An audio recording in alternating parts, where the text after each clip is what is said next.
último caso, esse aqui é um processo bem longo e eu vou primeiramente contextualizar ele e depois a gente vai olhar um pouquinho com mais detalhe cada uma das situações. Esse caso, o que aconteceu é o seguinte, o cliente me relatou que descobriu que tinha uma execução fiscal que ele não sabia do que se tratava. Casualmente, ele até tinha realmente empresa, ele era um CNPJ, né? Mas essa execução fiscal estava correndo no seu CPF e ele não fazia a menor ideia do que se tratava. Então, o que a gente tem que fazer? Pedir cópia integral do processo. E foi o que fiz, porque era uma execução fiscal recente, ele tinha recém recebido a citação da execução fiscal e quando fui analisar a execução fiscal, eu verifiquei, e vocês podem agora, a gente vai ver isso juntos, que se tratava de um auto de infração. Mas eu não sabia que auto de infração era. E como que eu fui descobrir do que se tratava e o que se referia, afinal de contas, esse auto de infração? Vamos dar uma olhada. Veja só, quando fui pegar cópia da execução fiscal, essa é a petição inicial. Execução fiscal, União, Justiça Federal, processo administrativo, número da inscrição, valor, R$69 mil. Prosseguindo, cópia do processo administrativo, valor atualizado. E aí, os anexos da CDA. Aqui nos anexos da CDA é onde a gente consegue identificar qual é a competência, qual é a natureza, para ver o que afinal de contas está se cobrando e também qual é a data da constituição definitiva desse crédito para verificar se não tem prescrição e decadência. E olha o que me deparo. Origem, multa. Vê, não é tributo, não é simples, não é imposto, não é rendimentos, não é PIS e COFINS, é multa. E a multa, conforme o CTN, ela se converte em obrigação tributária principal, por isso que o fisco consegue ajuizar execução fiscal. Período, aparentemente de 2012, ou seja, esse fato gerador é de 2012, mas data de vencimento de 2014 e a forma de constituição, auto de infração, data da notificação, que seria em princípio a data que se constituiu esse crédito tributário, 2014. Se a gente fosse contar a decadência, em princípio, o que a gente precisa analisar, a mesma regrinha, fato gerador até a constituição definitiva do crédito tributário. A constituição definitiva, ela pode ser pelo contribuinte ou pelo fisco. Se for pelo fisco, a gente está diante de um auto de infração. De 2012, que é o fato gerador, a 2014, que é a constituição definitiva, não ocorreu decadência, certo? Não passou esse prazo de 5 anos, mas a gente não sabe muita coisa, porque a gente não tem certeza desse fato gerador aqui e muito menos desse auto de infração aqui. Por quê? Porque o auto de infração não vai, geralmente, em anexo. Ou seja, a Procuradoria não anexa a cópia do processo administrativo, tampouco do auto de infração na execução fiscal. E a jurisprudência valida isso. Por mais que a gente interponha defesa alegando irregularidade ou nulidade dessa execução fiscal, porque pelo certo, até pelo dever de contraditório e ampla defesa do contribuinte, seria estar esse auto de infração anexado à execução fiscal. Mas a vida real não é assim. E aí eu preciso dizer que o que realmente tem eficácia não é nem interpor uma petição esperneando, é efetivamente buscar a cópia desse auto de infração e analisar e estudar a melhor estratégia possível. Veja só o que a gente tem aqui, despacho citatório, como é o natural das coisas. O juiz recebe a citação, despacha para citar o contribuinte. A data, 2015. Então, não temos prescrição, porque se esse crédito tributário foi constituído em 2014, em 2015 o despacho citatório, lógico, não tem prescrição aí. Mais nada, não tem mais nada na execução fiscal, pessoal. E aí, todos os documentos a partir de agora que a gente vai analisar é porque, de novo, o advogado tem que buscar. Hoje, para o bem e para o mal, nós temos a facilidade de ter o ECAC. Então, praticamente todos os documentos estão no ECAC, sobretudo se forem débitos federais, se nós estivermos falando aí de tributos federais. Às vezes, a gente não tem toda essa informação no ECAC estadual ou no ECAC municipal, mas num federal com toda certeza. Por isso que a importância de vocês darem uma olhada depois no vídeo explicativo que falo sobre ECAC. Então, o que eu fui, em primeiro lugar, fazer? Pegar cópia desse auto de infração. Então, vamos analisar ele junto. Cópia do PAF, do Processo Administrativo Federal. Aqui, o que a gente já vê, né? Que a gente viu que esse auto de infração, ele decorreu em 2012, por volta das 14 horas, equipes de servidores da Secretaria da Receita Federal, em operação ao combate de contrabando e descaminho. Descaminho é um crime, né? Está previsto no Código Penal. Situado no município de Santa Terezinha, Paraná, transporte irregular de cigarros e outros produtos. O carro, pessoal, estava abandonado. O que aconteceu aqui? Eles encontraram, mais ou menos perto da fronteira do Paraguai, um carro abandonado, cheio de cigarros do Paraguai e com outras coisas, né? Inclusive medicamentos, Citotec, vai constar ali no auto de infração. E além de ser um crime de descaminho, então ter toda essa repercussão penal, também reflete no tributário, porque o contribuinte vai ser autuado. Mas vão autuar quem? Se o carro estava abandonado? O proprietário do veículo, certo? Pois é, foi exatamente isso que eles fizeram. Eles autuaram o proprietário do veículo, que constava registrado no veículo. Mas calma lá que o problema é ainda mais complexo. Depois vocês deem uma olhada nesse auto de infração, até para vocês conhecerem e entenderem bem como é que funciona um auto de infração e também entenderem já, aproveitarem a oportunidade para estudar um pouquinho mais sobre esses crimes de descaminho, sobre multas tributárias. O auto de infração foi emitido em nome do proprietário do veículo, de acordo com o artigo 674. Vamos lá, dando uma olhadinha ainda, prosseguindo na análise dos documentos. Veja só o que é isso aqui, uma tentativa de citação. Essa citação aqui, olha, se refere ao processo administrativo, ou seja, isso aqui não é a citação da execução fiscal, isso aqui é a citação do auto de infração, porque alguém tinha que receber o auto de infração. Porque se o auto de infração é a forma que se constitui definitivamente o crédito tributário, o contribuinte tem que saber que foi lavrado um auto de infração contra ele e, inclusive, isso está previsto na legislação, deve-lhe ser oportunizado prazo para se defender, por óbvio, né? Então, ele precisa ser cientificado, notificado que foi lavrado um auto de infração e ser aberto o prazo para que ele possa se defender. Então, é muito importante que vocês sempre, estando diante de um auto de infração, verifiquem se o contribuinte foi regularmente citado. Olha o que nós temos aqui, uma carta por aviso de recebimento infrutífera. O contribuinte, no caso, mudou-se, né? Isso está aqui expresso. Então, é bem importante que vocês analisem isso. Existe, inclusive, isso está previsto na legislação, toda uma ordem de preferência para a citação do contribuinte em casos de processos administrativos. O principal processo administrativo é o processo que regulamenta todos os processos administrativos federais, que é o Decreto 7235, mas existe uma outra infinidade de legislação também. Isso está lá no material de vocês relacionado ao módulo 1, que é a bússola de estudos, mas apenas para lembrar. Veja o que nós temos aqui, um edital. Por quê? Porque não conseguiram citar por carta esse contribuinte aqui que foi autuado. Então, o que fez a Receita? Citou por edital. Isso tudo não está na execução fiscal. Isso tudo foi buscado pelo advogado que diligenciou e buscou essas informações.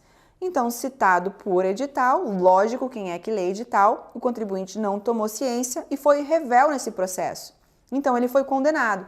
E o que é a revelia? A revelia nada mais é do que se considerar presumidamente como verdadeiro todos os fatos alegados. Então, não se discute mais, aquele auto de infração se constituiu, o contribuinte perdeu o prazo para se defender, não apareceu. Aqui o ato declaratório executivo, vocês têm que se habituar também que absolutamente todos os atos da Receita são feitos por ato declaratório executivo, porque precisa estar devidamente validado por atos administrativos.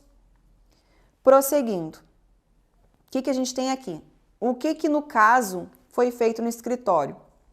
Esse auto de infração, ele foi remetido para o Ministério Público Federal. porque como eu falei para você, se tratava, além de tudo, de um crime, o crime de descaminho. Então é dever da Receita informar o Ministério Público para o Ministério Público apurar a responsabilidade criminal e penal e tomar as medidas penais cabíveis. Então o que no caso a gente fez foi pegar cópia do processo que estava tramitando no Ministério Público Federal referente a essa situação, para entender o que aconteceu, porque afinal de contas o nosso cliente está sofrendo uma execução fiscal decorrente de um auto de infração de um descaminho, né, que é o transporte irregular de cigarros. Depois vocês podem dar uma lida, eu vou passar aqui rapidamente e vou explicar o que aconteceu, o que está escrito aqui na cópia desse processo que estava tramitando no Ministério Público. E aqui a gente juntou uma cópia da inicial para comprovar. O que aconteceu foi que o nosso cliente havia vendido há muito tempo atrás esse carro, porém ele não conseguiu fazer a transferência do veículo devidamente porque a pessoa que comprou sumiu, desapareceu. Então, por N razões, que também já não nos competia mais analisar, ele não conseguiu fazer a transferência desse veículo. Esse veículo estava no nome dele. E sabendo que existe muito risco e é problemático você ficar com o carro no seu nome, né? Porque existe toda uma responsabilidade do proprietário, ele já havia ajuizado uma ação contra a pessoa que comprou o carro. E foi isso que a gente juntou no processo, tá? A partir de agora é ajuntado do processo. Uma ação de obrigação de fazer decorrente de não transferência de veículo. Então, aqui a gente juntou a cópia da inicial apenas para comprovar para o juiz toda a boa-fé. Vocês vão começar a entender cada vez mais esse processo, tá? Isso não estava na execução fiscal. O que a gente fez foi buscar as cópias, buscar os documentos para comprovar que ele não era mais o proprietário do veículo, porque, na verdade, o veículo é um bem imóvel, e bem imóvel, nos termos do Código Civil, a propriedade, ela se dá, a transferência da propriedade se dá com a simples transmissão da posse. Então, por mais que ele não tivesse cumprido os requisitos formais exigidos pelo Código de Trânsito, ele não era mais o proprietário, nos termos, pelo menos, do que se entende por propriedade no Código Civil. Ele já havia esse veículo, não estava mais na sua posse e ele só não conseguiu fazer a transferência regular em virtude de problemas burocráticos que ele já estava tentando resolver há muito tempo perante a Justiça. Então, já havia acionado o comprador. E isso, inclusive, consta, se vocês derem uma lida, no processo que estava tramitando, o processo investigatório que estava tramitando perante o Ministério Público. Lá no processo do Ministério Público, todas as partes que foram citadas, inclusive o nosso cliente, relata essa situação e todos os envolvidos e todas as pessoas intimadas a prestar depoimento relatam essa situação, que efetivamente o nosso cliente não era há muito tempo o proprietário desse veículo. Então, veja só, ele não era proprietário desse veículo, ele então possivelmente não incorreu nesse crime de descaminho e, portanto, nem poderia ser responsabilizado por essa multa tributária e, ainda por cima, ele não havia sido citado regularmente, porque ele foi citado por edital, então ele não teve sequer tempo, prazo hábil para fazer a defesa e estava recebendo aí uma execução fiscal, um valor de R$70 mil e ele tinha 5 dias para pagar ou parcelar ou nomear bens e penhora. Se não fizesse isso, sofreria um bloqueio de conta com toda certeza. Então vejam como é extremamente problemático você estar dentro de um cenário de execução fiscal, porque você tem um prazo muito pequeno para resolver, para tomar as atitudes necessárias. Nesse caso, para interpor uma defesa, ele vai precisar ofertar um bem em garantia. O que a gente precisava fazer, né? O que vocês deveriam, analisando todos esses documentos, claro que eu já trouxe os documentos para vocês, porque vocês não tinham como ter acesso ao ECAC do cliente, por óbvio. Então, eu já coloquei todos esses documentos que eu busquei para vocês verem que a culpa não era do cara. Basicamente era isso, que ele estava sofrendo uma execução fiscal por um crime que não cometeu. Estava sendo responsabilizado por algo que não deveria ser sua responsabilidade, que não havia aí responsabilidade tributária. Então, a gente ajuizou um embargo da execução fiscal. Eu até vou colocar isso aí para vocês como um resultado, para vocês darem uma lida. Mas, dentre outras questões que a gente fundamentou e se embasou, foi trazendo todas essas cópias aí. Em primeiro lugar, que ele não era o proprietário do veículo, que ele já havia feito a tradição, existia prova, pelo menos indícios dessa boa-fé, Isso estaria, inclusive, sendo embasado pelo próprio processo que foi ajuizado contra o antigo comprador, os próprios depoimentos que tramitaram perante o processo investigatório no Ministério Público Federal. Essa é uma fundamentação. Além disso, a própria irregularidade formal pela maneira como esse auto de infração foi constituído, porque o contribuinte não foi devidamente notificado. Ele foi notificado por edital, mas o que diz a lei federal, a lei que rege o processo administrativo, é que deve-se dar uma preferência para a citação pessoal. Deve-se tentar, de fato, citar a pessoa pessoalmente, sobretudo num caso de um auto de infração, que é uma situação excepcional, que imputa uma penalidade grave. E o que se demonstrou nos autos é que não houve essa tentativa reiterada de citação por AR, pessoalmente. E um detalhe que vocês não sabem, porque isso não aparece para vocês, é que nesse caso também havia um outro agravante. O local, né, o endereço que a Receita Federal se utilizou não era mais o endereço do contribuinte. Por isso que a Receita não conseguiu citar o contribuinte. Ele havia se mudado, ele havia já transferido, ido para outra residência.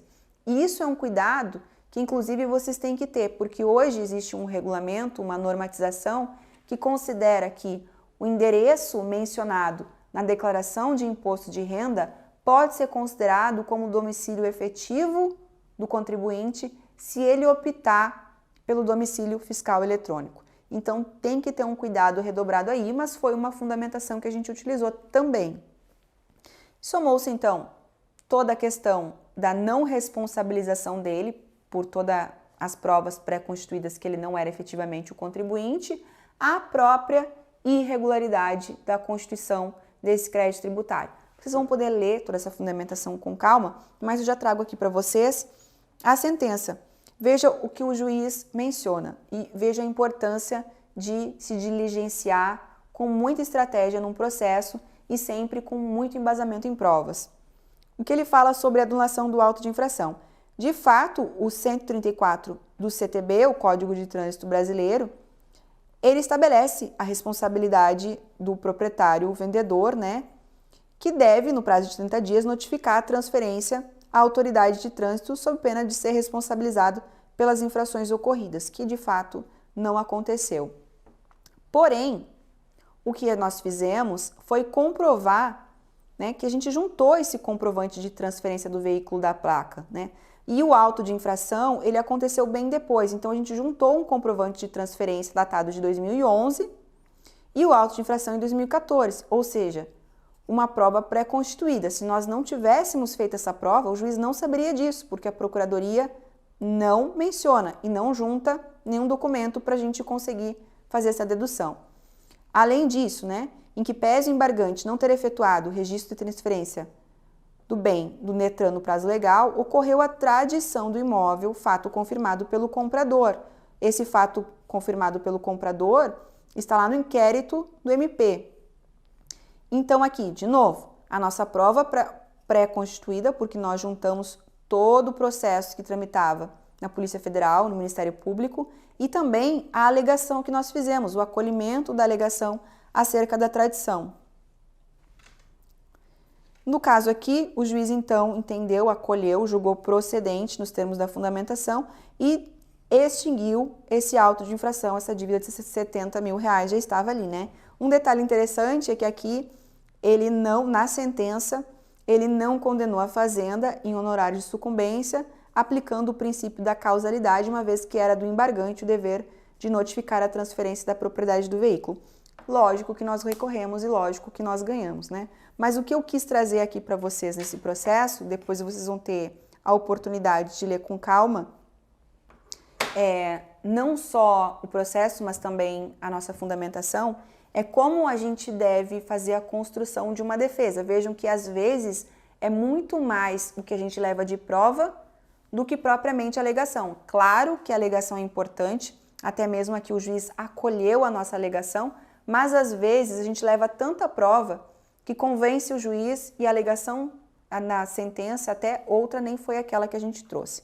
Então todos esses casos que eu trouxe para vocês de administração de passivo que vocês tinham que fazer um parecer, ou identificar, ou mencionar qual era a estratégia adequada, é uma oportunidade para vocês entenderem como que isso acontece, como que funciona na prática, de vislumbrar uma execução fiscal e já bater o olho e saber pelo menos quais documentos procurar e como procurar para fazer uma análise de prescrição e decadência, para fazer uma análise de regularidade do crédito tributário. E, inclusive, o que olhar e como pensar para fazer uma estratégia de defesa adequada. E sempre lembrando, em primeiro lugar, analisar o problema, identificar qual é efetivamente o problema no caso em concreto. E só depois disso, pensar estrategicamente na solução.